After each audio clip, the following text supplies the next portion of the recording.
Bisa dibilang sih ini penyakit kiriman ya, kalau banyak orang yang bilang ngelihat ada sosok tinggi besar hitam. Assalamualaikum teman-teman, apa kabar kalian semua? Semoga kalian semua selalu dalam keadaan sehat, diberikan rizki yang cukup dan selalu dalam perlindungan Allah Subhanahu wa Ta'ala. Di video kali ini saya mendapatkan cerita horor nyata yang langsung dibawakan oleh narasumber lewat rekaman audio. Cerita ini mengisahkan tentang pengalamannya sewaktu mengalami penyakit aneh yang disertai oleh gangguan-gangguan makhluk tak kasat mata. Seperti apa cerita selengkapnya? Mari kita simak bersama.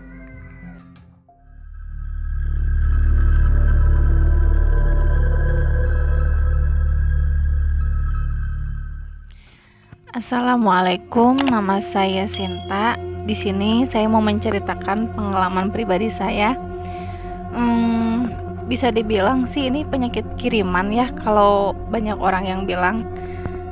Pada saat itu kejadiannya saya lagi masih sekolah SMK kelas 2, kira-kira tahun 2011.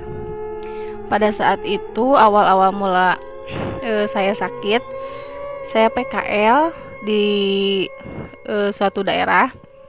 PKL, pas PKL sih nggak ngalamin kayak gimana, normal-normal aja. Cuman pas setelah saya pulang dari tempat PKL, udah beres tuh ceritanya, PKL-nya gitu kan selama 3 bulan di daerah itu. Saya pulang ke rumah, nah mulai ada kejadian-kejadian aneh.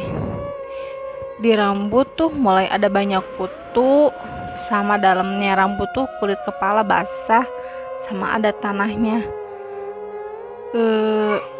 Kalau misalkan setiap sore tuh suka apa ya, bisa dibilang suka kayak iseng gitu, kayak merinding.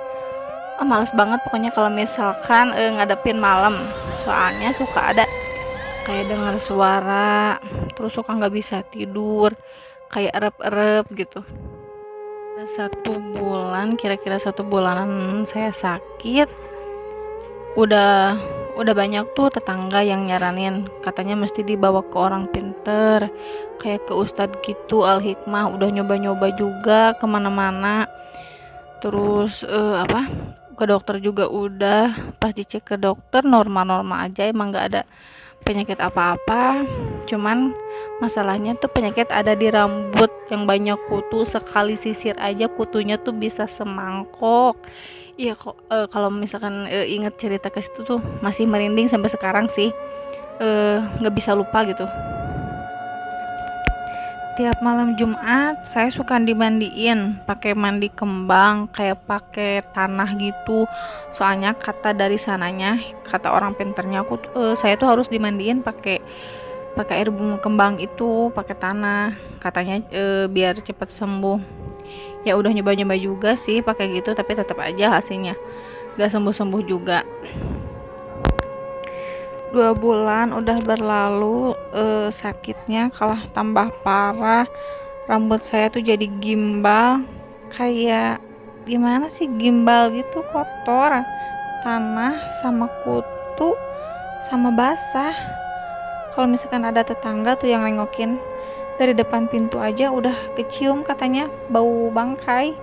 Tapi sih saya sendiri nggak cium itu, nggak nyium bau bangkai. Cuman orang-orang bilang katanya sih badan aku tuh bau bangkai. Perubahan juga terjadi, sama kayak wajah jadi hitam, tangan, kaki, telinga jadi pada hitam-hitam gosong gitu.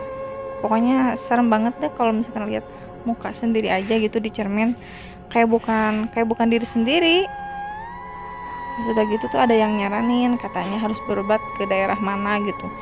Cuman syaratnya harus bawa ayam hitam gitu, yang darahnya juga hitam semua, bulu-bulu atau matanya juga hitam semua.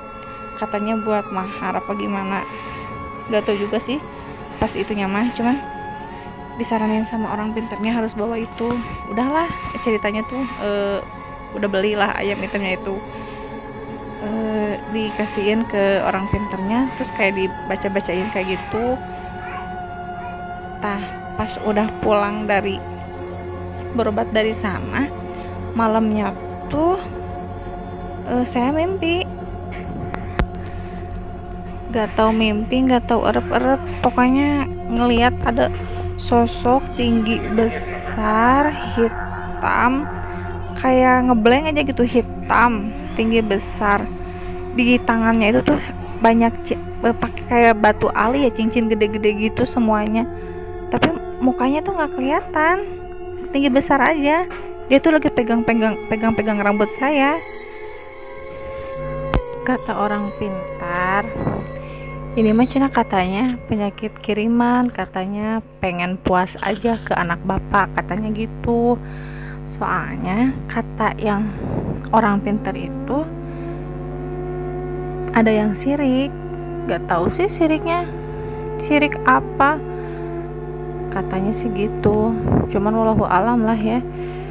Terus udah tuh 2 bulan, udah 2 bulanan kira-kira saya sakit, udah segala macem, udah kemana-mana juga berobat, tapi hasilnya masih aja tetap sama, masih banyak kutu juga, masih bau bangkai. Terus si kutunya itu kalau misalkan kayak kalau bahasa Sundanya mah ditines kayak gitu tuh, kecium bau kayak bau bangkai. Terus si darah kutunya itu tuh bukan kayak kutu biasa, gak merah darahnya, hitam ya, bau bangkai gitu.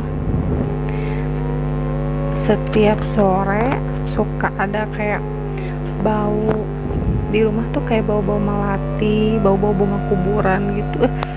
Setiap sore, setiap mau menjelang mau maghrib gitu, selalu setiap hari. Nah pas besoknya sekitar jam asaran, posisinya tuh aku tuh lagi di dapur, lagi masak. Di rumah tuh cuma ada aku sama nenek aja.